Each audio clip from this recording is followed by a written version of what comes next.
اللهم لبيك لبيك لا شريك لك لبيك إن الحمد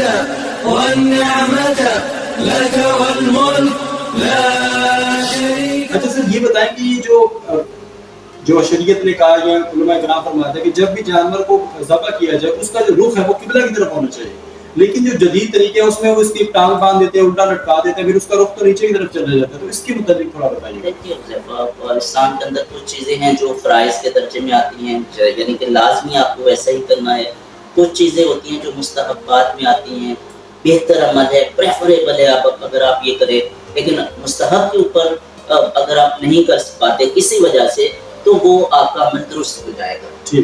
اسی طرح جانور کو ذبح کرنے سے پہلے اس کی ڈائریکشن قبلہ کرنا مستحب عمل ہے، پریفریبل ہے، اچھا ہے اگر آپ کرتے ہیں. لیکن اگر کسی وجہ سے آپ ایسی جگہ پہ ہیں جہاں پہ اس طریقے سے جدید طریقے سے سلاٹنگ ہو رہی ہے پلیٹ کے ذریعے سے، لیکن اور وہاں پہ پاسبل نہیں ہے اس کو اس کی ڈائریکشن قبلہ کی طرف کرنا، تو اس کی قربانی درست ہو جائے. بہتر یہ ہے، مستحب یہ ہے کہ ڈائریکشن قبلہ، مستحب یہ ہے کہ اس کی ڈائریکشن قبلہ کی طرف ہو، لیکن اگر کسی وجہ سے نہ بھی ہو تو پھر بھی قربانی ہو جاتی ہے. اچھا سر یہ بتائیں کہ یہ جو اب جدید جو طریقہ ہے اس میں ایک لائن میں کافی زیادہ جانوروں کو کھڑا کر دیتے ہیں، تو مشین کے ذریعے ایک بٹن بندہ دباتا ہے تو وہ ایک دفعہ بلیڈ پھر جاتا ہے، تو کیا اس طرح ان کی قربانی ہو جائے گی؟ اچھا یہ جو جدید طریقہ ہے بلیڈ کے ذریعے سے لگا ہے اور جانور آتے رہتے ہیں اور پھر ان کے گلے جو ہیں کرتے رہتے ہیں، اس کے اندر بھی جو پرابلم آیا اور ہمیں باقاعدہ وہ ایک جگہ آڈٹ پہ تھے تو ہم نے چیک بھی کیا، کئی ایسے چکن ہم نے چیک کیے کہ جو ذبح نہیں ہوئے تھے، پوری مکمل جو شریانیں کٹنا ہوتی ہیں وہ نہیں کٹی تھی، تھوڑی سی کٹی اور بلیڈنگ ہونا شروع ہو گئی، اور اس کے نتیجے میں وہ پرندہ جو ہے وہ جانور ہے وہ مر گیا اور وہ مردار کے درجے میں چلا گیا. کئی ایسے پرندے ہم نے دیکھے کہ جن کے سر کے اوپر پلیٹ لگا ہے، کیونکہ وہ تو مشین تو چلی آ رہی ہے نا، تو اس کو فکس رکھنا کئی جگہ پہ نہیں ہوتا ہے، جانور موومنٹ ہو گئی، یا اگرچہ آپ نے سٹننگ کے ذریعے سے کر رہے ہوتے ہیں نا، لیکن پھر بھی جانور کی موومنٹ ایسی ہو گئی، کوئی دوسرا جانور اس کے ساتھ ٹکرایا یا کچھ ہوا اور وہ اس کی گردن کے اوپر بلیڈ نہیں لگا، سر کے اوپر لگ گیا، یا پورا بلیڈ نہیں لگا ہے یا آدھا لگا ہے تو یا پوری گردن کٹ گئی ہے، تو اس سے کیا ہوا کہ وہ جانور جو شریعت نے جو سلاٹنگ کے اصول بتائے ہیں حلال ذبیحہ کے، وہ اس کے اوپر امپلیمنٹ نہیں ہوتے. تو یہ شریک باتیں ہیں جدید طریقہ ذبح کے اندر. اور سر یہ بھی بتائیے گا کہ جب قربانی ہم کرتے ہیں تو اکثر ہم دیکھتے ہیں کہ وہ مرد ہی چوری چلا رہا ہے قربانی کر رہے ہیں، کیا خواتین، چونکہ بہت یہ بھی سوال کیا جاتا ہے کہ خواتین کو آپ آدھا کر دیتے ہیں، آدھا رکھتے ہیں، حقوق آدھے دیتے ہیں، تو مردوں کے وہ تو شانہ بشانہ کرنا چاہتے ہیں، تو کیا خواتین یہ ذبح نہیں کر سکتے جانور؟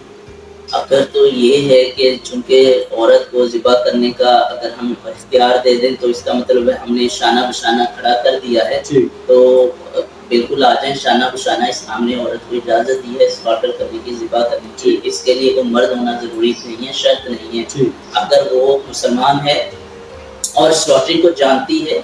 تو بالکل کر سکتی ہے، اس کا ذبیحہ حلال ہے. صحیح بخاری کی حدیث ہے کہ ایک بکری عورت نے ذبح کی اور اللہ کے رسول کو خبر ہوئی، آپ اس بکری کو کھا سکتے ہیں، حلال ہے.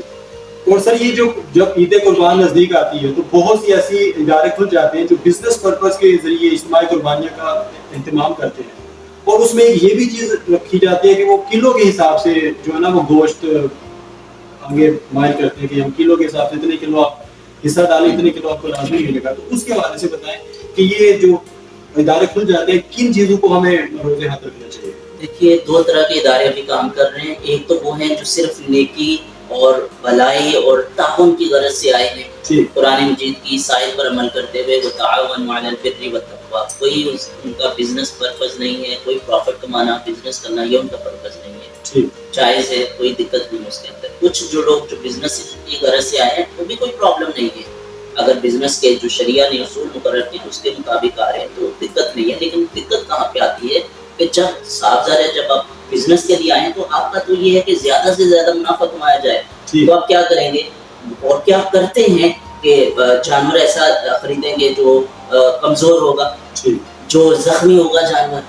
ان کے ہاں جو اصطلاح استعمال کی جاتی ہے اس کو ٹوٹے کہتے ہیں. جانور وہ جانور جو زخمی ہے، جس کی ٹانگ ٹوٹی ہوئی ہے، تو وہ ٹوٹے جو ہے وہ پرووائڈ کیے جاتے ہیں. کیونکہ لوگوں کے ساتھ انہوں نے طے کیا ہوا کہ آپ کو